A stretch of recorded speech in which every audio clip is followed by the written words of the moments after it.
Merci d'être présent. Alors, vous avez dit, j'étais professeur à l'Université Laval. Alors, moi, je travaille en sommeil, ça fait plus de 30 ans. Et mon dada, en fait, c'est l'insomnie. Et quand j'ai voulu travailler sur l'insomnie pendant mes études doctorales, mon directeur de thèse a dit non, non, non, tu peux pas travailler sur l'insomnie. Ces gens-là ne dorment pas. Alors, euh, tout était vraiment pour moi décidé d'avance. Et quand j'ai eu l'occasion de faire un deuxième postdoc, en fait, j'ai commencé à travailler sur l'insomnie et ça m'a vraiment allumé.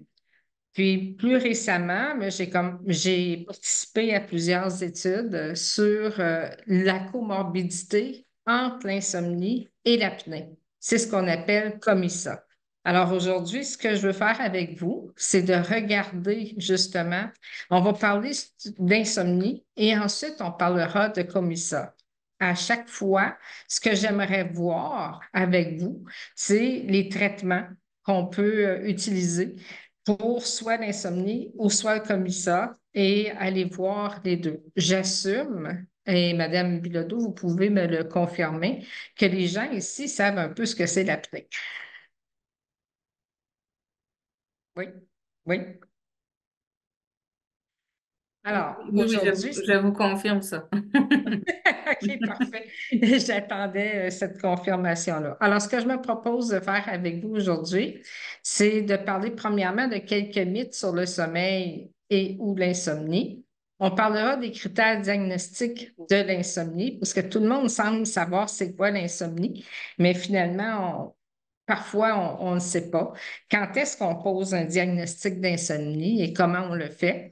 Qu'est-ce que c'est que la comorbidité entre l'insomnie et l'apnée du sommeil, la prévalence, qu'est-ce qui se passe avec tout ça? Puis finalement, les traitements pour chacun des troubles. Alors, si on débute, les meilleures heures de sommeil sont celles avant minuit. Alors, je ne sais pas là si je devrais vous demander à vous, Madame Bilodeau, de répondre à cette question-là ou s'il y a quelqu'un qui peut répondre. Mais j'aimerais ça que quelqu'un soit capable de me dire si c'est vrai ou pas. OK, je vais Ça va répondre. être... Puisque nous enregistrons, on ne peut pas mettre les patients à l'écran. Ah, d'accord, OK. Mais même pas pour le son. OK. Non. Alors, voilà. Les meilleures heures de sommeil sont celles avant minuit. Alors, en général, cette affirmation-là, elle est fausse.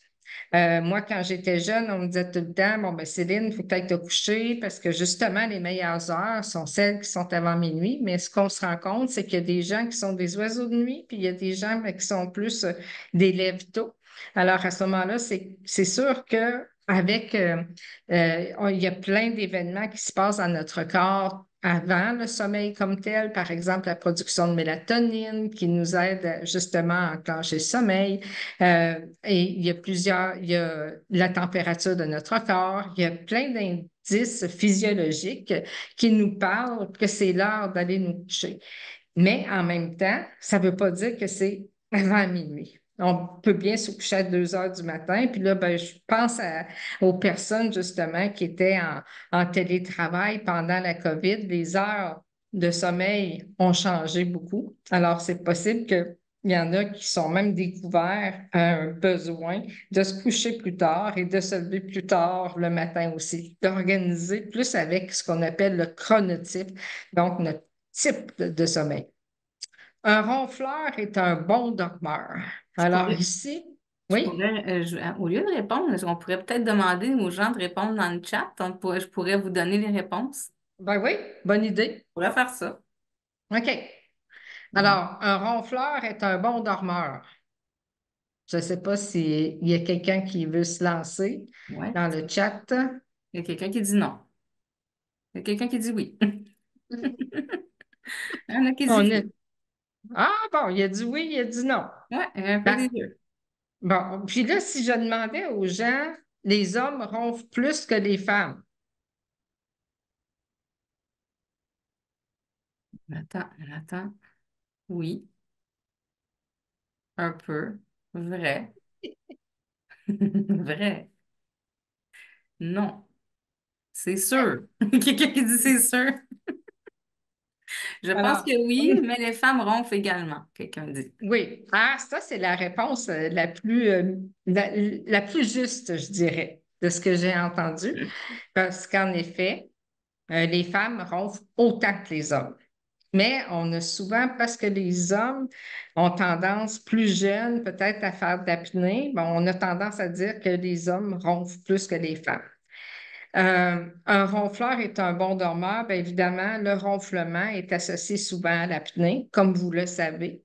Mais il y a des ronfleurs qui vraiment sont de bons dormeurs aussi. Alors, c'est juste pour vous dire, eux, il n'y a rien qui les réveille. J'ai même vu, moi, en laboratoire de sommeil, être obligé de fermer les micros des différentes chambres parce qu'on écoute quand les gens dorment. Alors, et puis d'être obligé de fermer les micros parce qu'il y avait un ronfleur qui réveillait l'autre dans l'autre chambre, mais que lui, ça ne le réveillait pas. Alors, Hmm. c'est juste pour vous dire, mais il n'y avait pas d'apnée du sommeil de présent. Ensuite, on a boire du lait avant le coucher induit le sommeil. Quelqu'un dit vrai. Oui. Alors, j'ai envie de vous dire, si avec boire du lait, Quelqu'un dit vous- non. ah, Faux. et Quelqu'un dit voilà. faux, mais j'en bois quand même. Alors, c'est plus faux que vrai. Parce que du côté faux, il faudrait boire une quantité astronomique de lait. Parce que dans le lait, il y a ce qu'on appelle un précurseur de la sérotonine qui est associé justement à l'endormissement. Et puis, ce précurseur-là, même s'il y en a dans le lait, il faudrait en boire une quantité astronomique afin de provoquer le sommeil. Maintenant, imaginez-vous que vous buvez 2, 3, 4, je ne sais pas, moi, litres de lait avant de vous coucher. Qu'est-ce qui va se passer? Hmm. De fortes chances que vous passez une partie de votre nuit à aller à la salle de bain. Hmm, hmm. Alors, si cependant, vous associez un petit verre de lait chaud ou froid avec un moment de détente, bien là, ça peut aider justement à induire le sommeil. Un bon dormeur ne se réveille pas de la nuit. Faux. Quelqu'un a marqué faux. C'est faux. On se réveille en général 4 à 5 fois par nuit. Ah. Mais les éveils sont très courts. Moi, c'est ça, quand on n'a pas de difficulté de sommeil. Hmm, Donc, c'est vraiment quand on est un bon dormeur ou une bonne dormeuse. Alors, on se réveille 5 à 6 fois par nuit, mais on ne s'en rend pas compte. Les éveils sont tellement courts qu'à ce moment-là, on se rendort immédiatement. On rattrape toujours le sommeil perdu. non. Quelqu'un a marqué non. Faux. Je ne sais pas, il y en a combien des gens qui sont présents en ligne qui se sont dit, quand je vais arriver à la retraite, moi, je vais dormir autant que je vais vouloir. Bon, il y a quelqu'un qui a dessiné. Voilà. Euh, alors, on rattrape toujours le sommeil perdu. Il y a quelqu'un qui écrit faux. OK. Je vais essayer d'enlever le Je pense pas que quelqu'un a accès à votre PowerPoint. Clear C'est all drawings. OK. ouais. Non, mais c'est parce qu'il y avait C'est quelqu'un qui parti. avait écrit. Ouais. Parti. Euh, Il y a quelqu'un qui écrit non. alors, non. Hmm, C'est vrai. hmm, Puis même, en général, il y a à peu près le tiers de notre sommeil qui est un peu perdu. Façon de parler. Si on coupe sur celui-ci pendant le boulot ou bien pour s'occuper des enfants ou bien toutes les tâches qu'on a. mhm. Euh, Moi, le café n'a aucun impact sur mon sommeil. Hmm. Vrai pour certains, quelqu'un dit très faux, pas moi. Hmm. Alors, c'est faux. C'est carrément faux. Même si vous ne le sentez pas, il y a plusieurs micro-éveils, donc des éveils très, très, très courts, qui apparaissent. Votre sommeil est plus fragmenté aussi si vous buvez nous, quand les gens viennent au laboratoire ou quand on étudie le sommeil, ou quand on fait l'évaluation du sommeil, on demande toujours combien de produits caféinés les gens prennent, combien de café on boit. Puis la plupart du temps, avant de venir en laboratoire, on leur demande d'arrêter après le lunch, après le dîner, de boire du café parce Mm. qu'on sait que ça va avoir un effet sur le sommeil. Alors, il y a une fragmentation qui s'installe. S'il y a des caféinés, est-ce que ça fait Il y a l'effet? toujours, sachez que décaféiné, il y a toujours un petit peu de café dedans. Ah. Pareil, de caféine. Il y a le thé vert aussi. Il y en a beaucoup qui pensent que Mhm. ça n'a aucun effet, mais il y a de la caféine, ou puis il y a de la théine, si vous voulez, mais il y a aussi de la caféine. Il y a beaucoup de produits du chocolat. Eh là là. Ah oui. Il y a des boissons gazeuses, des boissons énergisantes. Ce sont tous des substances, ce sont toutes des substances qui contiennent justement la caféine. Finalement, ma dernière question, mon dernier mythe, si vous voulez, ou question, si je ne m'endors pas en moins de 15 minutes, je suis insomniaque. Mm. Bonne question. Il y a quelqu'un tantôt à la question d'avant, il dit vaut mieux boire du vin en PM alors. Bien, prendre un repas trop arrosé, façon de parler, Ça empêche de euh, dormir.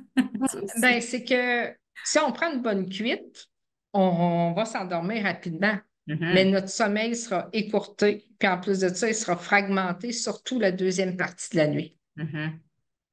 On va bien s'endormir, Ah mais oui, c'est le restant de la nuit, le sommeil ne sera pas bon. c'est ça. La dernière question, quelqu'un a répondu faux. Et Si je c'est m'endors faux. en moins de 15 minutes, je suis insomniaque. Quelqu'un a dit Alors, faux. c'est faux. Mais pour beaucoup de gens, en fait, la moyenne euh, de temps que ça prend à s'endormir, c'est environ entre 20 et 27 minutes. Hmm. Alors, nous, quand on parle, tu sais, quand les gens nous arrivent avec oui, mais moi, mon chum ou ma femme ou peu importe, s'endort en touchant l'oreiller, s'appuie la tête et voilà, on est endormi. Alors, nous, on répond toujours ça va, mais est-ce qu'on a la même grandeur de chaussures? Est-ce qu'on a les mêmes couleurs de cheveux? Est-ce qu'on a la même couleur de yeux? On a tous les différences individuelles et le sommeil ne fait pas exception. Mhm. Alors, il s'agit juste de dire, nous, on a notre rythme, puis il y a des gens pour qui prendre 45 minutes à s'endormir, c'est pas un problème. C'est quand on perçoit que c'est un problème que là, on doit réfléchir et s'y attarder. Ça va? Ouais. Alors, bon, ça a l'air, là, vous allez dire, hey, Céline, c'est plein, il y a plein de trucs là-dedans, mais il y a des choses, juste des choses importantes pour l'insomnie que j'aimerais que vous reteniez. C'est des critères diagnostiques.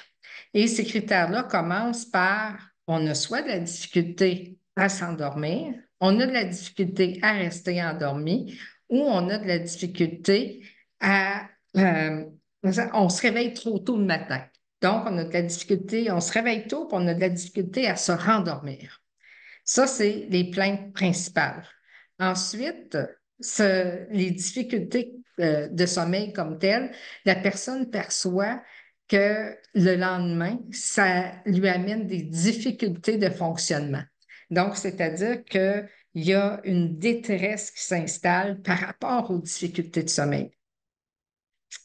Finalement, les difficultés de sommeil doivent apparaître au moins 3 nuits par semaine. Bien souvent, les gens rapporteront 7 nuits sur 7. Les difficultés de sommeil doivent être présentes depuis au moins 3 mois. Et les difficultés de sommeil surviennent même si on a l'opportunité, c'est-à-dire on n'a pas de temps prescrit pour rester au lit. Donc, vous n'avez pas, OK, moi, j'ai pas plus que 5 heures, 6 heures ou 7 heures que je peux passer au lit. Alors, on a toute la possibilité de dormir, donc on a l'opportunité de dormir, mais on ne vient pas à bout de dormir.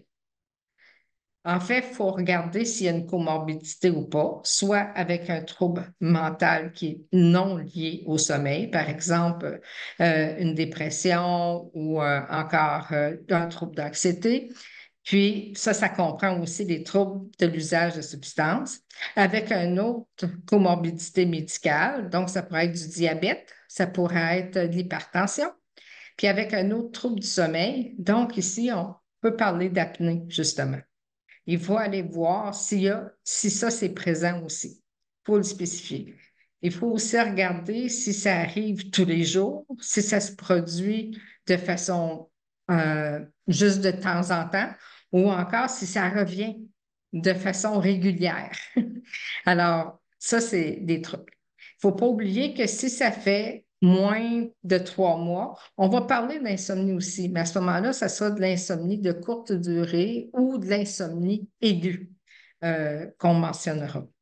Il y a, il y a de la présence de symptômes, mais la même chose, mais sauf que ça fait moins de 3 mois. Ça va?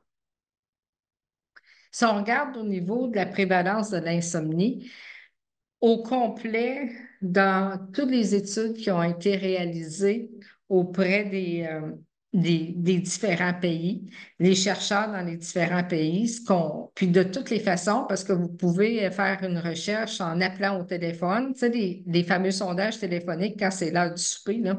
Alors là, on a un sondage qui vous demande, bon, combien d'heures par nuit dormez-vous? Puis, bon, est-ce que vous souffrez d'insomnie? Puis la personne répond oui. Ou on peut aussi avoir un éventail beaucoup plus large de questions ou que ce soit à l'intérieur de différentes études. Donc, des études épidémiologiques. Donc, 15 à 18 des gens de la population générale souffriraient d'insomnie. C'est énorme. Il y en a 35 qui rapportent des symptômes. Donc, c'est soit qui ont seulement 2 nuits par semaine, où la détresse n'est pas si élevée que ça, où ils n'ont pas de détresse, mais ils ont des difficultés à s'endormir, puis ça les dérange. Alors, il y a plusieurs, mais où ils vont plutôt dire, bah, ça m'arrive une fois de temps en temps à avoir des difficultés à dormir. Alors ça, il y a 35 des gens qui rapportent ça. Les différentes études, puis là, il y a eu beaucoup, beaucoup de recherches de ce côté-là. On ne s'entend pas encore exactement sur le chiffre exact, mais la plupart des études rapportent que c'est entre 70 et 75 des gens qui ont de l'insomnie. L'insomnie est rapportée comme un symptôme ou en comorbidité, que ce soit une médicale, psychiatrique ou un autre trouble du sommeil. Donc, c'est-à-dire que l'insomnie, comme je disais, ben, seul 15 à 18 puis là, on parle de 70 à 75 qui a des comorbidités. Alors, comme quoi, il y a un jeu de ce côté-là. On consulte pourquoi. Est-ce qu'il y en a parmi vous qui auraient une idée pourquoi on se présenterait à une clinique du sommeil ou pourquoi on irait voir notre médecin? Euh, Qu'est-ce qui va nous pousser à consulter?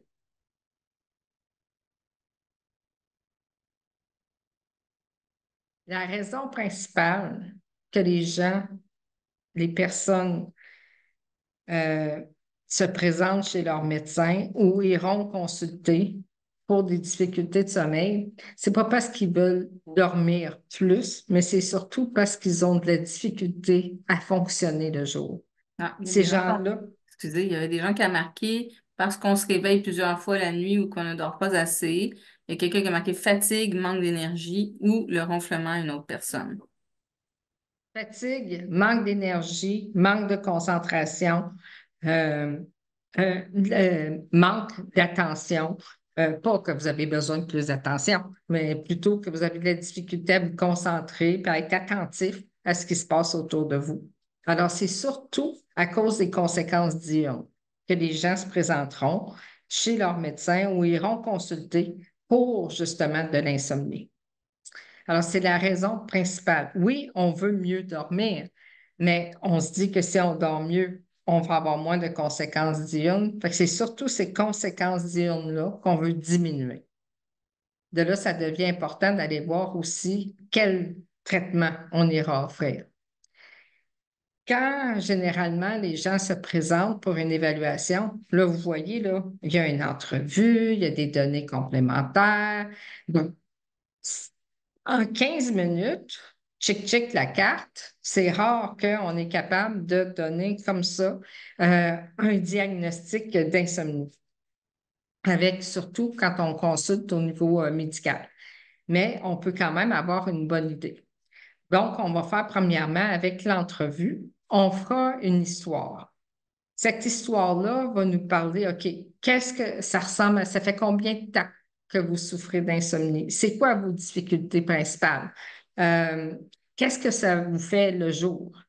Puis ensuite, ben, on va aussi regarder tous les comportements. Qu'est-ce que vous faites quand vous ne dormez pas? Votre environnement, est-ce que votre chambre, elle est, est-ce que c'est noir? Est-ce que c'est calme? Est-ce que votre lit est confortable? Alors, il y a plein de choses qu'on va vérifier. Est-ce que c'est bruyant? Est-ce que vous vivez au-dessus d'une discothèque ou pas? Et ainsi de suite. Nous, comme chercheurs, on va souvent chercher, ça fait drôle, chercheurs, ils cherchent, ben oui, des données complémentaires. Par exemple, on va aller voir l'histoire médicale, les traitements actuels. Alors, est-ce que vous souffrez d'hypertension? Est-ce que vous souffrez d'un autre trouble, une autre comorbidité? Puis on peut parfois identifier, ben, comme je disais tantôt, 70 à 75 des gens ont une comorbidité avec l'insomnie ou avec des difficultés de sommeil. Alors, on va aller voir aussi s'il n'y a pas, bon, un trouble de l'humeur, s'il n'y a pas d'anxiété, ou ainsi de suite. On va aussi demander aux gens de compléter ici sur votre gauche en bas. Vous avez, ben moi, c'est sur la gauche, j'imagine que c'est la même chose pour vous, l'agenda du sommeil. On demande 2 semaines. Alors, ce petit truc-là, ce papier-crayon, vous pouvez le compléter en ligne aussi. Ça nous dit, ben, si vous faites des siestes, à quelle heure vous avez fait vos siestes? Combien vous en avez fait? À quelle heure vous êtes couché? Est-ce que vous avez pris des médicaments? Combien de fois vous êtes réveillé pendant la nuit? Bon, est-ce que vous êtes sorti du lit ou pas? Euh, Puis le temps aussi que chacun des éveils ont duré, le temps que ça a après vous endormir, à quelle heure vous êtes réveillé, puis à quelle heure vous êtes sorti du lit. Alors, tous ces indices-là, avec la profondeur du sommeil, puis comment vous vous sentiez à l'éveil, ça va nous donner des indices très importants au niveau de le- toute la variabilité dans vos patrons de sommeil, mais aussi ça ressemble à quoi votre patron de sommeil, puis c'est quoi votre perception de votre sommeil. Évidemment, il y a plusieurs questionnaires qu'on peut utiliser. Là, j'ai mis juste des abréviations, mais sachez que c'est pour aller vérifier s'il y a un trouble du sommeil. Ici, l'ISI, c'est l'index de sévérité de l'insomnie. Alors, on va voir la sévérité de l'insomnie comme telle. Le Epworth, c'est pour aller voir la somnolence. Alors, comment somnolent vous êtes? Alors, ça peut nous donner des indices importants. Puis finalement, si on juge approprié, et c'est dans le cas où on parle de COMISA, quand on en parlera tantôt, la polysomnographie est importante. Si votre médecin ou la personne que vous consultez a l'impression ou elle est convaincue que vous avez un trouble d'apnée, alors là, on va vous envoyer en laboratoire. Ou vous allez passer avec toutes les électrodes et tout le truc dans le nez ou la boule dans la gorge, là. Alors, la polysomnographie, qui a plusieurs indices, vous le faites soit en laboratoire ou soit à la maison. Beaucoup aujourd'hui, on le fait à la maison. On vous montre tout ça. Vous allez dormir à la maison, puis ensuite, vous recevez votre diagnostic. Si oui ou non, il y a de l'apnée. Ensuite, juste pour vous éclairer un petit peu, j'aimerais vous dire qu'il y a des changements qui se font de façon normale avec l'âge. Alors, à gauche, vous avez le sommeil en minutes et en bas, vous avez les années un peu. Alors, je n'ai pas vu là, tout le monde qui était en ligne. Je ne sais pas, il y en a combien parmi vous qui ont plus de 70 ans. Probablement qu'il n'y en a pas qui sont en bas de 10 ans, mais je n'ai pas regardé tout le monde. Euh, ce qu'on remarque surtout, c'est qu'avec l'âge, le N3, qui est le sommeil le plus profond, diminue. Alors, c'est un peu normal que les gens perçoivent que leur sommeil est moins profond en vieillissant. Ensuite, au niveau du N2, qui est le sommeil qui est de transition. On passe par le N2 pour aller en sommeil profond, on passe par le N2 pour aller en sommeil paradoxal, le SP, qui est notre sommeil de rêve, si vous voulez, parce que c'est le stade où on se souvient le plus de nos rêves. Alors, le N2, lui, reste assez pareil comme on vieillit. Ensuite, le sommeil paradoxal diminue quelque peu, mais pas assez avec l'âge pour dire que c'est significatif. C'est juste au-dessus de 60 ans que là, on commence à dire, oh, là, par dizaine d'années, il diminue de 2. Finalement, le N1, ici tout petit, c'est le sommeil qui est lié à l'endormissement. Puis celui-ci, bien, évidemment, lui, augmente avec l'âge. Alors, ça veut dire que notre sommeil, c'est le N1, c'est le sommeil le plus léger. Alors, c'est le stade de sommeil qui augmente aussi avec l'âge. Ce qui est particulier, c'est que le temps éveillé aussi, qu'on passe au lit, augmente avec l'âge, bien souvent. On voit que les siestes, on voit qu'il y a plus de réveils fréquents, puis on voit aussi que ça nous prend plus de temps à nous endormir comme on vieillit. Ça, c'est dans le normal. Si on regarde comment l'insomnie se développe, alors on a premièrement, vous avez ici l'intensité de l'insomnie, puis ici, on a les différents moments. Alors, on part de l'idée que tout le monde a une certaine vulnérabilité à l'insomnie. On remarque, entre autres, cependant, que les femmes, les personnes de statut socio-économique plus bas, que ceux qui ont déjà des difficultés au niveau des comorbidités anxieuses, dépressives et ainsi de suite. Alors, ce sont des gens qui sont plus vulnérables à développer des troubles d'insomnie ou un désordre, un trouble d'insomnie. Alors, ça, c'est notre vulnérabilité qui ne change pas non plus dans le temps. Ensuite, en vert, on a ce qu'on appelle des facteurs précipitants. C'est le modèle des 3 P de Spillman.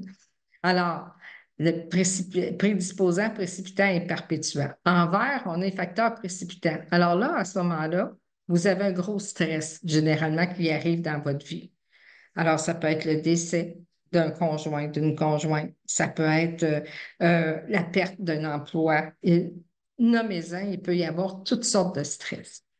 Et ce stress-là, ça va occasionner des difficultés de sommeil. Ce ne seront pas persistantes, mais quand même qui sont là. Et ces difficultés-là, pour pallier à ces difficultés de sommeil-là, parce que là, on ne dort pas bien, on dort vraiment pas bien, ce qui se produit, c'est qu'on commence à adopter des comportements pour nous aider à mieux dormir. Par exemple, on va dormir plus longtemps la fin de semaine, ou on va rester au lit plus longtemps. On va essayer de récupérer en faisant des siestes le jour. À court terme, ce sont tous des petits comportements qui nous aideront. Mais à long terme, quand l'insomnie chronique se développe, c'est ces comportements-là qui nous maintiennent dans un état d'insomnie. Ni plus ni moins ici, quand on est en insomnie aiguë, on dit qu'on est sous la barre des 3 mois, ni plus ni moins. Et ensuite, ben là, on commence à faire vraiment de l'insomnie chronique. Alors, si on a des mesures d'intervention à prendre, c'est ici, donc avant que l'insomnie chronique se développe.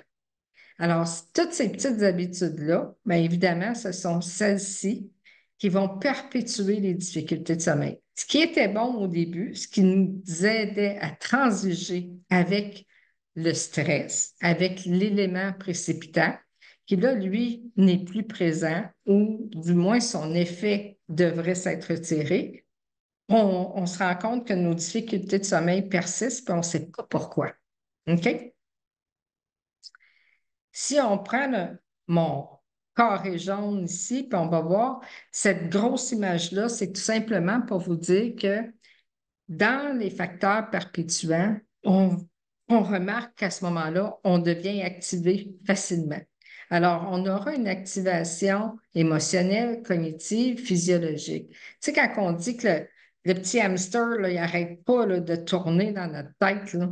Bon, mais ça fait partie de l'activation. Puis on va parler d'activation cognitive et même physiologique. Ça veut dire que là, on se sent tendu. On a des croyances et attitudes, tout comme celles que je vous ai demandées au début. Si je ne m'endors pas en 15 minutes, ben, je suis insomniaque. Alors, on a des inquiétudes concernant la perte de sommeil, des ruminations à propos des conséquences, des attentes irréalistes. Ça ferait partie de certaines attentes irréalistes. Des fausses attributions causales, ça veut dire, ah, si je n'ai pas réussi à bien travailler aujourd'hui, c'est parce que j'ai mal dormi hier au lieu de regarder tout l'environnement où peut-être on n'a pas les outils. On a des mauvaises habitudes, donc on passe plus de temps au lit. On a des horaires de sommeil irréguliers. On va faire des siestes dans la journée, alors que la sieste vient empiéter sur notre sommeil de nuit. On a des activités incompatibles. Alors, on est sur notre tablette, on est sur notre téléphone, alors qu'on est au lit. On va écouter la télé dans notre chambre, on a la radio, ou ainsi de suite. Ou encore, on peut consommer des somnifères. Mais encore là, tantôt, on va en parler justement des somnifères, puis c'est pas tous les somnifères qui ont un effet perturbateur, disons, sur le sommeil, quand même.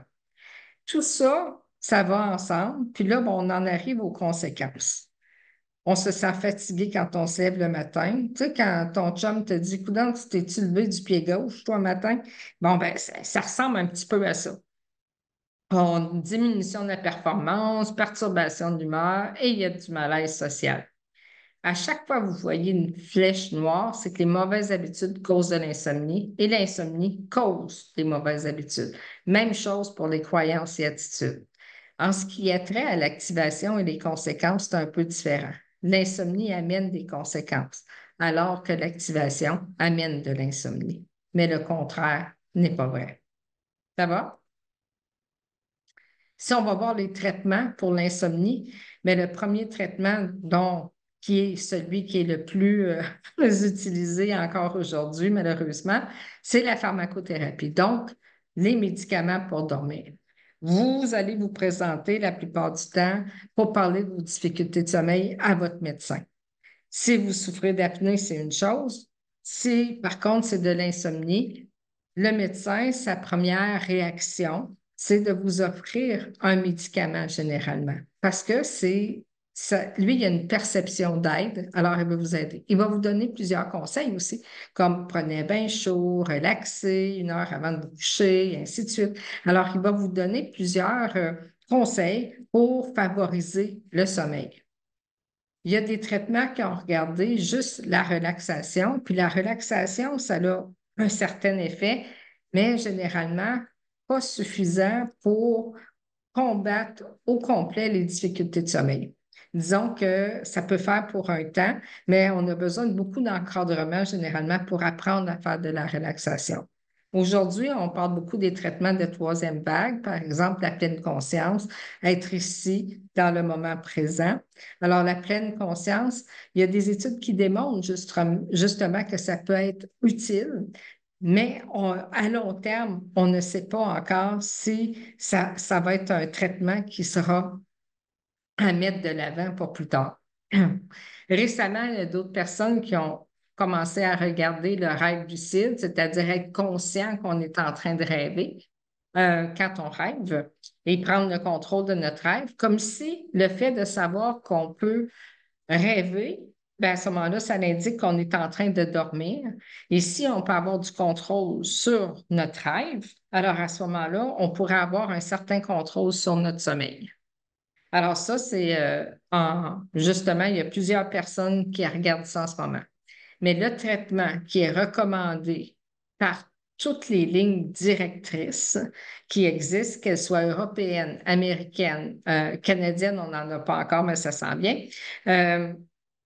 Toutes les lignes, les grandes lignes directrices, c'est le traitement comportemental cognitif de l'insomnie, puis je vais vous en parler. Là, j'ai un petit moins de 15% ici. Ça, c'est le pourcentage d'individus qui vont chercher un traitement. Alors, imaginez-vous que 85% des gens qui ont des difficultés. Ben, la différence, c'est que les gens ont des difficultés de sommeil, l'autre 85%, mais n'iront pas consulter. Ils vont vivre avec tout simplement. Pourquoi? Parce que ben, ma mère avait des difficultés de sommeil. Fait que c'est normal que moi j'en ai. Une autre raison, blablabla, c'est comme ça. Alors, il y a beaucoup de personnes qui ne consultent pas parce que justement, pensent que c'est juste normal qu'en vieillissant, on a des difficultés de sommeil. En fait, en vieillissant, beaucoup de gens pensent que c'est normal d'être malade et ainsi de suite. Alors, on fait moins attention ou on consulte moins. Pour les traitements pharmacologiques, on va regarder parce que c'est eux qui sont recommandés en premier. On a, ben, au niveau de la médication, j'ai perdu ma souris. Bon, au niveau de la médication, le BZD, c'est pour les benzodiazépines. On a, alors, il y en a peut-être parmi vous qui reconnaissent ces médicaments-là. On a de l'Alcyon, on a du Restoril, on a du Rivotril, on a du Xanax, on a de l'Atiban. Alors, tout ce qui finit en AM, presque, ou même en acte, parce qu'il y avait le corps, voyons, je me suis enfargée, mais c'est pas grave. En tout cas, il y a plusieurs médicaments qui finissent en acte aussi. Alors, ces médicaments-là, on les met dans la classe de médication qui sont les benzodiazépines. Ce qui est souvent rapporté avec ces médicaments-là, ce sont des chutes. Alors, les gens tombent. On a aussi des trous de mémoire. Puis ça fait, là, plus avant, on utilisait les barbituriques pour aider les gens à dormir. Alors, les benzodiazépines étaient moins nocifs que les barbituriques, évidemment, et on a commencé à utiliser ces médicaments-là. Mais on remarque que beaucoup de personnes, les effets secondaires les plus souvent rapportés, c'est justement les chutes. Alors, on a aussi des maux de tête et des étourdissements. Ça, c'est dans les effets secondaires les plus rapportés. Mais moi, je vous dirais également que ces médicaments-là ont un effet probant sur le sommeil. Non seulement, oui, c'est vrai que ça va diminuer, surtout le thémazépam, si on regarde, donc, c'est-à-dire le Restoril. Si on compare le temps d'éveil après l'endormissement, ce que les gens rapportent et au niveau objectif, on voit qu'il y a une diminution d'à peu près 20 à 25 minutes. Maintenant, ce qui est important de retenir, c'est que même si le temps d'éveil après l'endormissement diminue ou on perçoit qu'il diminue, notre sommeil devient beaucoup plus léger avec ce médicament-là. Mais au moins, on a l'impression qu'on dort mieux. Ensuite, on a, en anglais, on les appelle les Z-drugs, alors les récepteurs agonistes des benzodiazépines. Il y en a trois. L'Imovan, qui est celui, je pense, dont on entend le plus parler. Puis l'Imovan, comme tel, euh, elle, il y a quand même un effet euh, sur le sommeil comme tel. On voit que c'est un peu entre les deux, entre donc le Lunesta et le Sonata. Et ce qu'on remarque, ben, c'est surtout une diminution de l'endormissement. Ça, c'est le sol, sleep onset latency, donc de l'endormissement. Ça prend moins de temps à s'endormir, puis le temps total de sommeil augmente aussi. On a ensuite l'autre classe, les DORAs, qui sont les Dual Orexin Receptor Agonistes. Alors, les DORAs comme tels, on a le taradoxidant qui est nouveau sur le marché canadien. J'ai toujours la difficulté à dire, le Quviviq, le Survorexant qu'on n'a pas ici, qui était le Belsomra, et le Lamborexant, le Devigo. Ces médicaments-là, tantôt, je vous ai dit que la sérotonine, c'est un agent parce qu'on parlait du lait, qui avait du L-tryptophane, puis le L-tryptophane, c'est un précurseur de la sérotonine. Mais on sait, avec le temps, au lieu d'aller cibler les récepteurs dans notre cerveau qui va un peu mettre notre cerveau à off, ce qu'on a découvert, c'est qu'on avait l'orexine, puis l'orexine, c'est ce qui tient le système éveillé. Donc, si on diminue l'action du système éveillé, au lieu d'aller augmenter l'effet du système pour dormir, c'est deux choses différentes. Alors, à ce moment-là, il y a des chances que notre sommeil soit meilleur. Alors, ce qu'on a remarqué la plupart du temps, c'est que le temps total d'éveil diminue. Puis avec le Dorexan, pardon, le Quviviq, là, alors le temps, ce qui est, je pense, le plus probant, c'est que le temps total de sommeil est augmenté d'à peu près 1 heure. Alors ça, c'est toutes les études qui le disent. Puis ce qui est vraiment, avec ces médicaments-là, ce qui est aussi très important, c'est qu'il n'y a pas de somnolence diurne ou très peu. Quand on parle du Dorexan, il n'y en a pas. Donc, du Quviviq, il n'y en a pas non plus. Il n'y a aucun effet sur les conséquences diurnes, contrairement aux benzodiazépines qui, eux, comme je disais tantôt, maux de tête, étourdissement, des trous de mémoire et ainsi de suite, on n'a rien de ça. Alors, c'est vraiment les classes de médicaments que maintenant, on va de l'avant. En plus de ça, c'est que les benzodiazépines, quand on les regarde, les benzodiazépines, ils sont surtout prescrits dans les problèmes d'anxiété. Puis longtemps, l'insomnie a été associée à l'anxiété. Puis il ne faut pas prendre de benzodiazépines quand on souffre d'apnée. Si on n'a pas un bon diagnostic qui est posé, c'est un peu, c'est perturbateur, puis je dirais, ça peut être même dangereux qu'un benzodiazépine soit prescrit, parce qu'en quelque part, les benzodiazépines occasionnent une dépression respiratoire. Et ça, c'est contre toute avis. Il ne faut pas, parce que si vous souffrez d'apnée, puis vous diminuez déjà votre capacité à respirer, ça ne va pas. Alors, tandis qu'au niveau des DORAs, alors, euh, comme le Quviviq ou le Devigo, ce qu'on voit, c'est que vraiment, ça n'a pas d'effet sur l'architecture du sommeil comme tel. Donc, vous dormez mieux, vous avez moins de temps d'éveil pendant la nuit, vous gagnez en temps de sommeil, puis en plus de ça, vous n'avez pas de conséquences diurnes. Puis les chutes qui sont aussi présentes avec les e-drugs ou les benzodiazépines, les nouvelles classes de médicaments de benzodiazépines, eux, ils sont toujours présents aussi. Finalement, on a les antidépresseurs et autres qui ne sont pas reconnus pour être des médicaments prescrits pour l'insomnie.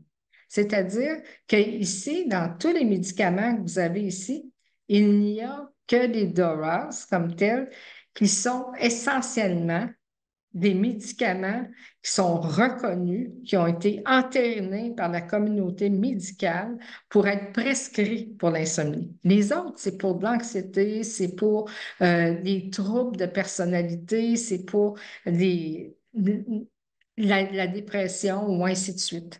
Alors, c'est pas pour l'insomnie, mais sauf qu'on a remarqué qu'en utilisant ces médicaments-là, ça diminuait justement les difficultés de sommeil.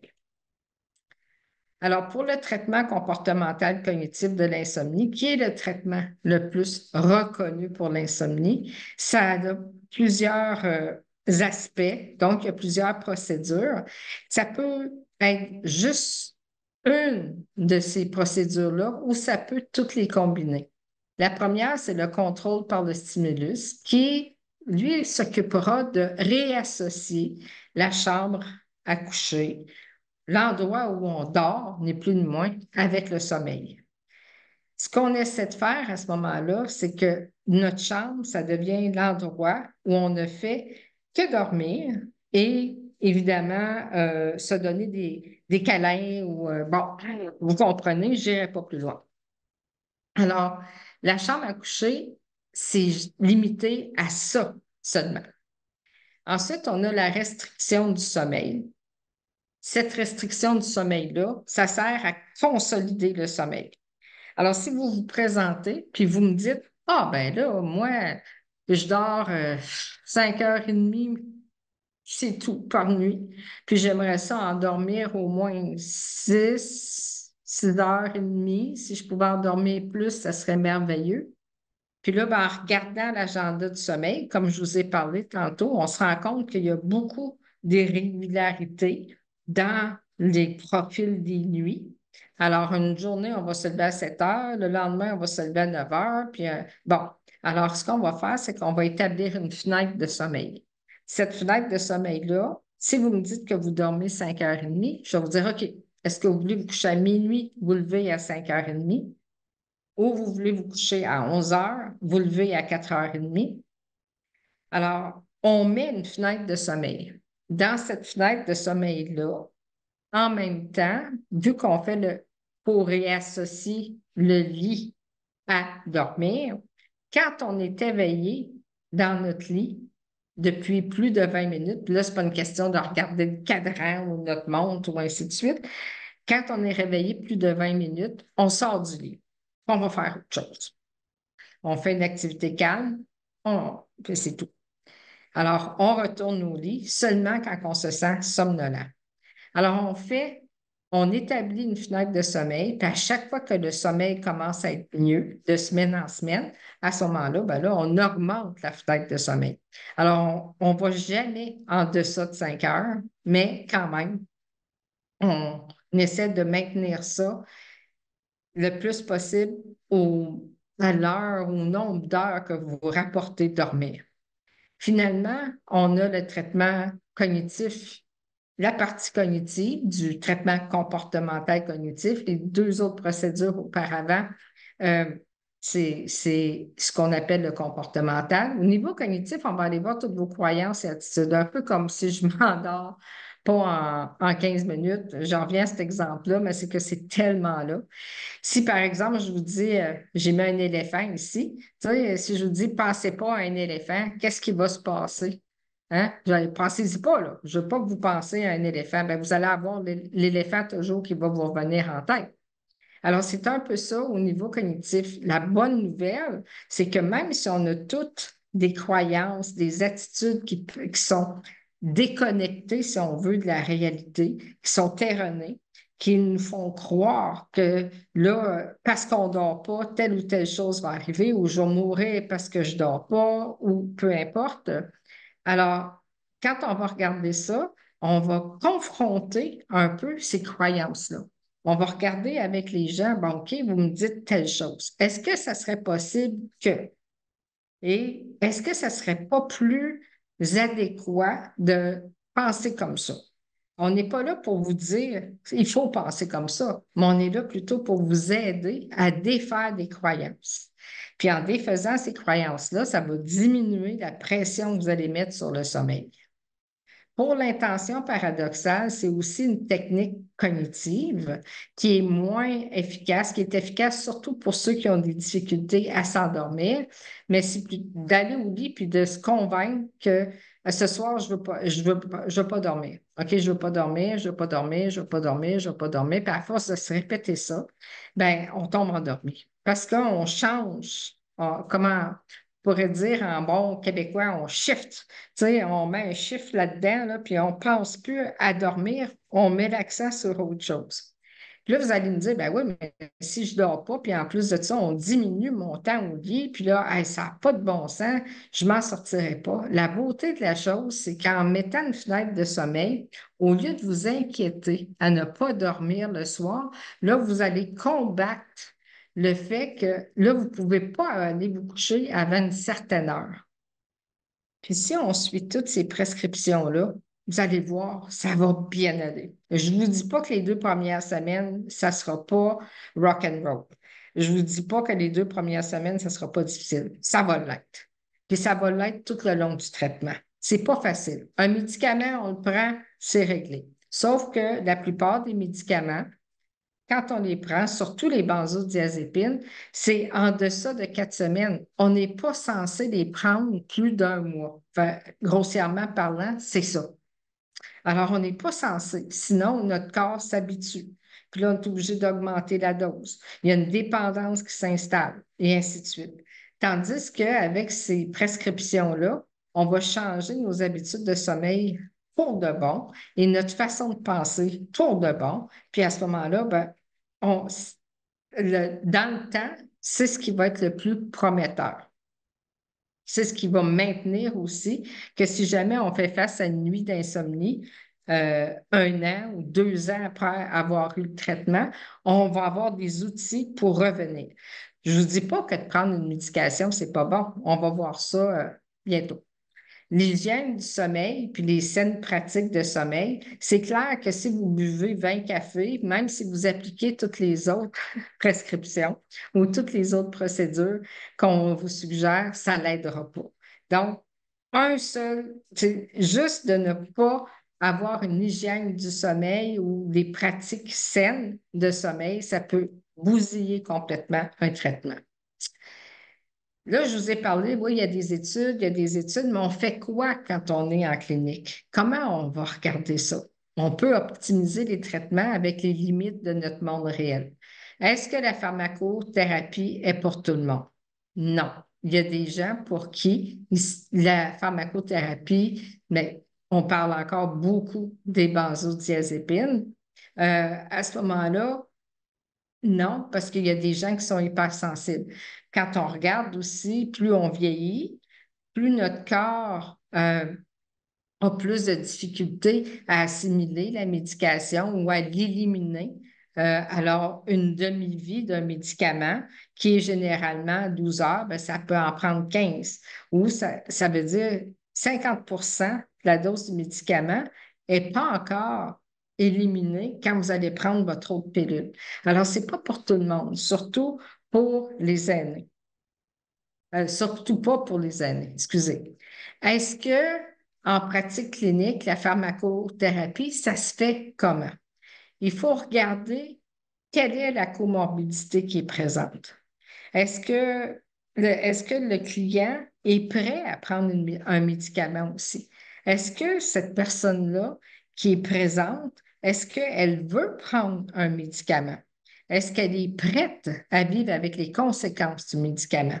Alors, il faut regarder à ce moment-là tous les côtés qui peuvent aussi être inclus, par exemple, le coût de la médication. C'est sûr que c'est moins cher une pilule qu'un traitement, le traitement cognitif comportemental de l'insomnie. Puis c'est le rêve de tous les psychologues, je vous dirais, puis probablement de beaucoup de personnes qui travaillent en santé, qu'on fasse la déprescription, puis qu'on commence vraiment à travailler pour offrir des traitements alternatifs. Mais quand même, on en a encore. Ensuite, on fait cela de façon séquentielle ou une combinaison avec la TCCI. Si on a à prescrire un médicament, il y a plusieurs études qui mentionnent justement, selon le médicament, que d'offrir en combinaison, ça peut être plus efficace. Je vous disais tantôt, ben là, c'est-tu pour tout le monde ou pas? Tu sais, on a beau se dire que c'est pas bon ou que c'est pas, on veut pas mettre de chimique dans notre corps ou peu importe. Si vous vous cassez une jambe, vous allez avoir un plâtre. Alors, il y a certaines situations qui vont être efficaces, qui vont être adéquates, qui seront appropriées justement pour recevoir une médication. Quand la personne elle est comme en panique, d'offrir un médicament qui va peut-être rétablir son sommeil, puis qu'ensuite, ça va l'aider à recevoir la thérapie cognitive comportementale de l'insomnie, ça peut être tout à fait indiqué. Donc, il y a certaines études qui ont montré qu'au niveau séquentiel, ça peut être bon, mais que c'est surtout en combinaison que là, on a le plus d'effets bénéfiques. Et finalement, quand devrions-nous considérer la pharmacothérapie? Je pense que je vous ai donné un peu la réponse avec ce que j'ai dit auparavant. Alors, surtout selon le profil, les caractéristiques des individus que là, on peut. Puis ça, c'est quand on a l'expérience clinique qu'on est capable de décider, oh, je pense que vous êtes mieux d'aller voir votre médecin qui prescrive quelque chose, puis après ça, on reviendra à la thérapie. Puis là, ben, aujourd'hui, c'est sûr que là, elle va-tu en parler finalement du commissat? Bon, le commissat, ça vient de la comorbidité entre l'insomnie et l'apnée du sommeil. Fait que ça veut dire comorbid insomnia and sleep apnea. Donc, le commissat. Il y a une étude, bon, je ne commencerai pas au début, juste pour vous dire que depuis 1973, qu'on a identifié justement que l'apnée du sommeil et l'insomnie coexistaient toutes les deux. Mais c'est juste dans les dernières années, je vous dirais depuis 2018 peut-être, que là, on a commencé à vraiment s'y attarder.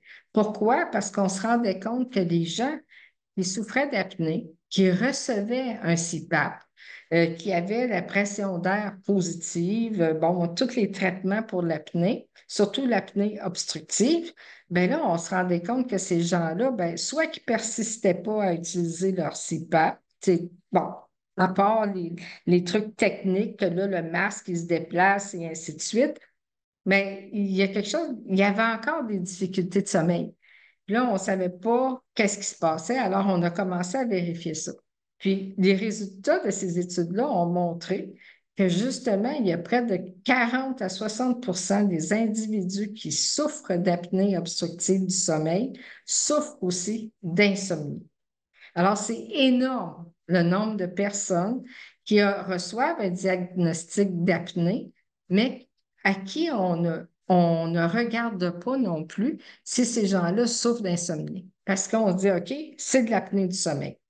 Il y a plus de 30 des cas d'insomnie, donc ceux qui se présentent pour de l'insomnie, qui présentent aussi de l'apnée comorbide. Donc, ça va d'un côté comme de l'autre.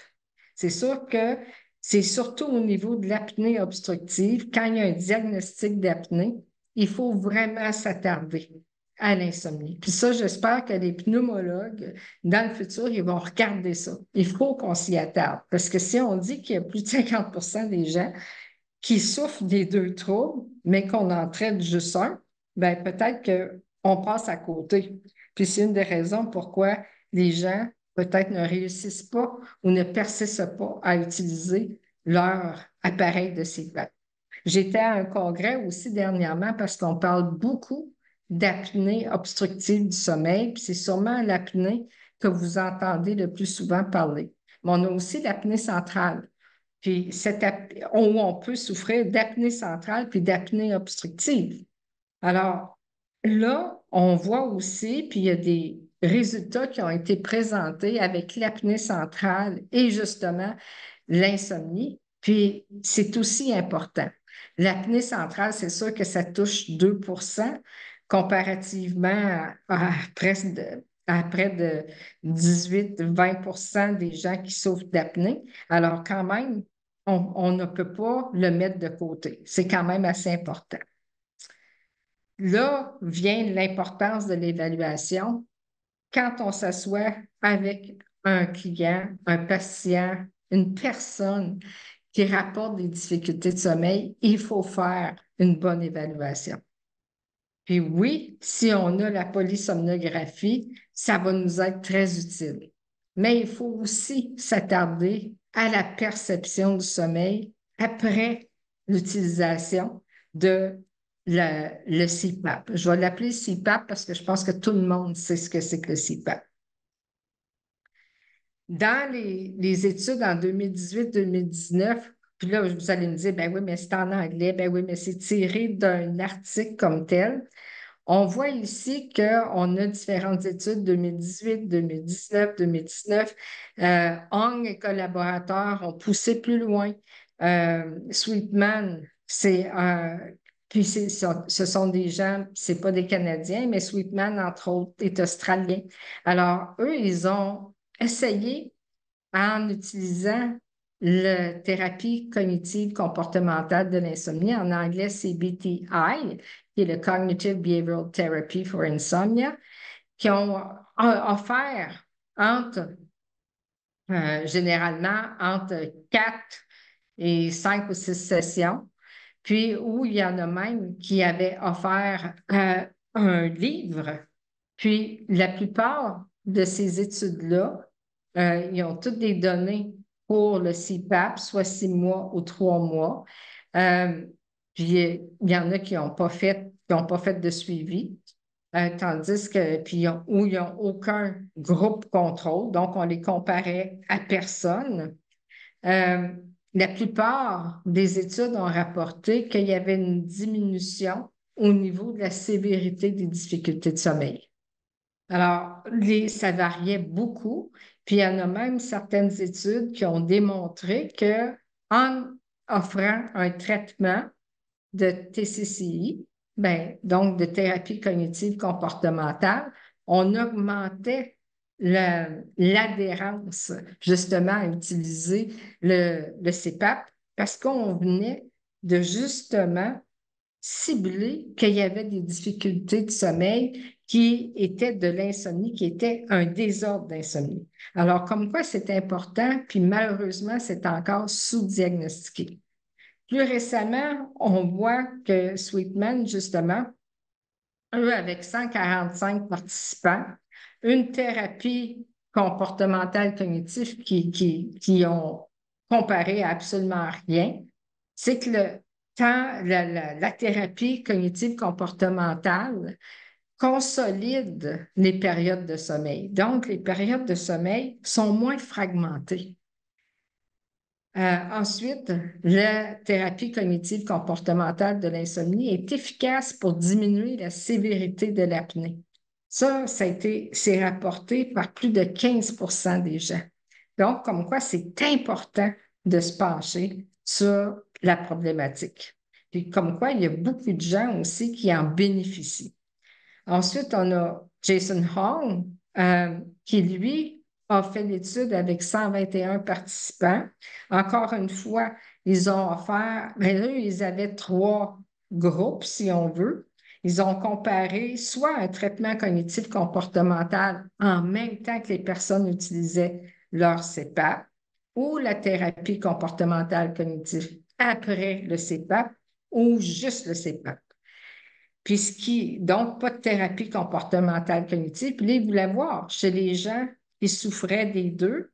Intuitivement, ben, je pense qu'on peut penser qu'avec la thérapie cognitive comportementale et le CPAP, ça devrait avoir les meilleurs résultats.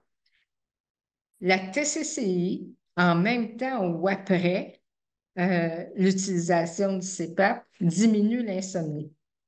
Cependant, là où on a été très surpris, c'est qu'il n'y avait aucune augmentation de l'adhérence au CPAP. Donc, les gens ne l'utilisaient pas plus parce qu'on dit que quelqu'un qui utilise son CPAP au moins 4 heures par nuit pour plus de 70% des nuits, c'est quelqu'un qui adhère. Donc, c'est quelqu'un qui suit les recommandations. Mais ça ne l'a pas augmenté. Donc, ça veut dire qu'il y a encore des choses qui ont besoin d'être élucidées. On n'a pas assez d'informations. Puis finalement, au début de la présentation, je vous ai demandé qu'est-ce qui faisait que les gens qui souffraient d'insomnie allaient consulter. Il y en a parmi vous qui m'ont dit, bon, c'est parce qu'on veut dormir plus, mais il y a quelqu'un qui a dit la fatigue. Euh, Énergie. Ben, c'est ça, exactement, ces conséquences-là, les conséquences diurnes, c'est un peu ce qui a été vérifié aussi avec la thérapie cognitive comportementale, qui a été offerte justement à des gens qui souffraient d'insomnie et d'apnée du sommeil. Alors, ces gens-là, Turner et collaborateurs, 121 participants, la thérapie cognitive comportementale en même temps que le CPAP ou la thérapie comportementale après le CPAP ou le CPAP seulement. Donc, c'est la même, ça fait partie de la même cohorte, la même étude qu'on avait au précédent. Ce qu'on a remarqué, c'est que le CPAP est supérieur à la thérapie cognitive comportementale pour améliorer les fonctions cognitives. Comme quoi, adhérer puis prendre son CPAP, c'est important. Alors, ça peut nous aider plus. Donc, pour tout ce qui est mémoire, attention et ainsi de suite, c'est surtout le CPAP qui a un effet positif et non pas la thérapie cognitive comportementale. Cependant, pour consolider le sommeil, il semble que la thérapie cognitive comportementale est un peu supérieure de ce côté-là. Est-ce qu'on prescrit de la médication pour les gens qui souffrent de comme ça? D'après ce que je vous ai dit tantôt, moi, j'aimerais ça entendre les gens. Qu'est-ce que vous en pensez? Moi, j'ai les réponses. C'est moi qui ai préparé. Vous voulez qu'ils écrivent dans le chat comme Oui, tantôt? oui, oui, oui, OK. comme tantôt. Donc, il y a des gens qui ont posé des questions, on va les garder pour plus haut. Oui. Mais à partir de maintenant, vous pouvez écrire des messages au groupe sur la question.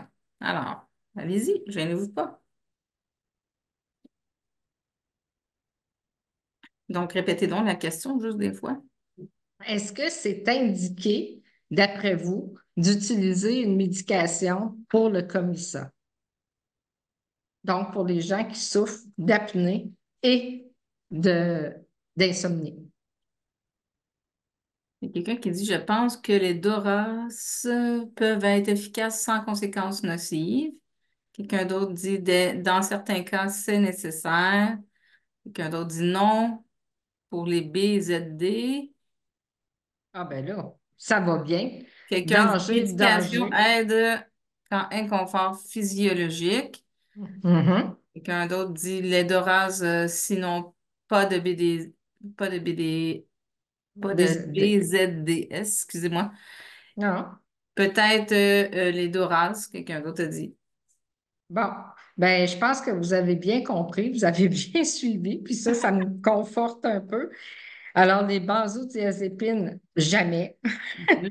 vu que c'est même pas bon pour l'apnée, puis c'est même, on n'est pas censé non plus les prescrire pour l'insomnie. Comme je disais, c'est surtout pour l'anxiété ou ainsi de suite.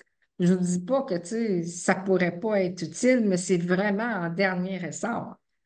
Quand on n'est pas réceptif, par exemple, à la thérapie cognitive comportementale de l'insomnie, quand il y a juste de l'insomnie, une benzodiazépine, ça pourrait être indiqué. Comme je vous ai dit tantôt, si on se casse une jambe, ben c'est comme ça. Mais dans les cas de comme ça, non, parce qu'il y a de l'apnée qui est présent.